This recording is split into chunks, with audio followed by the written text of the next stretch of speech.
প্রাথমিক দুর্নীতিতে সিবিআই এর করা মামলায় জামিন পেলেন পার্থ চট্টোপাধ্যায়। আজ কলকাতা হাইকোর্টে জামিন পেলেন পার্থ চট্টোপাধ্যায়। শর্ত সাপেক্ষে জামিন দেওয়া হয়েছে, আর এই জামিনের সাথে সাথে নিয়োগ দুর্নীতি সংক্রান্ত সমস্ত মামলা থেকে জামিন পেয়ে গেলেন পার্থ চট্টোপাধ্যায়। এরপর কি জেল মুক্তি? পুজোর আগে কি জেল মুক্তি সম্ভব? যদিও সেখানে বেশ কিছু বিষয় তুলে ধরছেন আইনজীবীরা। তদন্তে সহযোগিতার নির্দেশ দিয়েছে কলকাতা হাইকোর্ট এবং সেই সঙ্গে সঙ্গে একাধিক শর্ত দেওয়া হয়েছে।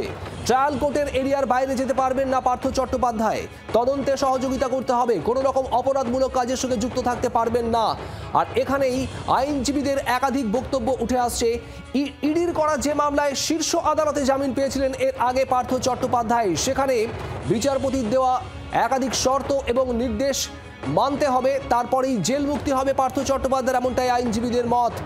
কলকাতা হাইকোর্টে আজ প্রাথমিকের নিয়োগ দুর্নীতিতে সিবিআই এর করা মামলায় জামিন পেলেন পার্থ চট্টোপাধ্যায়। 2022 সালের জুলাই মাসে প্রথমবার গ্রেপ্তার পার্থ চট্টোপাধ্যায় ইডির হাতে। তারপর একাধিক মামলায়, এই নিয়োগ দুর্নীতি সংক্রান্ত একাধিক মামলায় ইডি এবং সিবিআই গ্রেপ্তার করে পার্থ চট্টোপাধ্যায়কে। গ্রুপ সি গ্রুপ ডি সংক্রান্ত মামলাতেও গ্রেপ্তার করা হয় পার্থ চট্টোপাধ্যায়কে। এরপর গত বছর প্রাথমিক নিয়োগ দুর্নীতি সংক্রান্ত মামলায় সিবিআই শোন অ্যারেস্ট দেখায় পার্থ চট্টোপাধ্যায়কে, আর সেই মামলাতেই জামিন মিলল কলকাতা হাইকোর্টে আজ পার্থ চট্টোপাধ্যায়ের। পিয়ালি মিত্র আমাদের প্রতিনিধি রয়েছেন আমাদের সঙ্গে। পিয়ালি, নিয়োগ দুর্নীতির মামলায় সব মামলাতেই জামিন পেয়ে গেলেন পার্থ চট্টোপাধ্যায়, আজ কলকাতা হাইকোর্ট থেকেও জামিন মিলল। এরপর কি হতে চলেছে, কি আপডেট?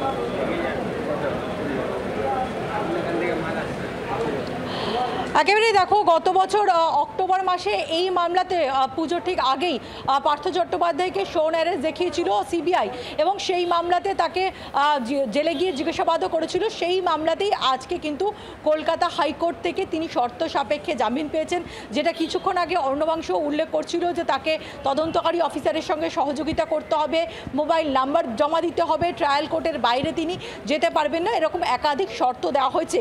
কিন্তু যেটা মনে করা হচ্ছিল যে এই মামলাতে জামিন পেলে পার্থ চট্টোপাধ্যায় জেল থেকে মুক্তির সম্ভাবনা রয়েছে, কিন্তু সেই সম্ভাবনাটা নিয়ে এই মুহূর্তে তার যারা আইনজীবীরা তারাও সন্দিহান। তার কারণ ইতিমধ্যেই অন্যান্য মামলাগুলোতে তিনি জামিন পেয়েছেন ঠিকই, কিন্তু তার জেল মুক্তির সম্ভাবনা আজকে কম। তার কারণ তুমি জানো যে আরও একটি যেটি মামলা, ইডির যে মামলা, গ্রুপ সির মামলা, সেই মামলাতে সুপ্রিম কোর্টের নির্দেশ রয়েছে। সেই সুপ্রিম কোর্টের 18 আগস্ট সুপ্রিম কোর্ট নির্দেশ দিয়েছিল যে 1 সেপ্টেম্বরের মধ্যে চার্জ ফ্রেম করতে হবে এবং 2 মাসের মধ্যে ওই মামলাতে একেবারে সেই 2 মাসের মধ্যে ওই মামলাতে বিচার প্রক্রিয়ার মধ্যে সাক্ষ্য গ্রহণটা শেষ করতে হবে।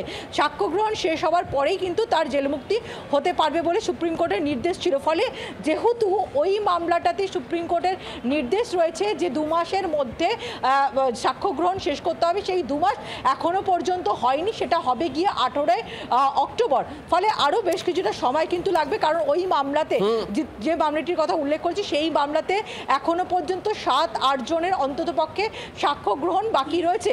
ফলে অবশ্যই পার্থ চট্টোপাধ্যায়, আমি ঠিক এই জায়গাতে আসবো। শীর্ষ আদালতের দেওয়া শর্ত এখনো পর্যন্ত পূরণ হয়নি জামিনের ক্ষেত্রে। অর্ণবাংশ নিয়োগে আমাদের অপর প্রতিনিধি রয়েছেন আমাদের সঙ্গে। অর্ণবাংশ, সেক্ষেত্রে যে মামলা সিবিআই এর করা, যে মামলায় আজ কলকাতা হাইকোর্টে জামিন মিলল পার্থ চট্টোপাধ্যায়ের, সেখানে কি এই ধরনের কোনো শর্ত বা জটিলতা থাকছে, নাকি এই মামলাতে একেবারে পুরোপুরি জামিন পেয়েছেন পার্থ চট্টোপাধ্যায়?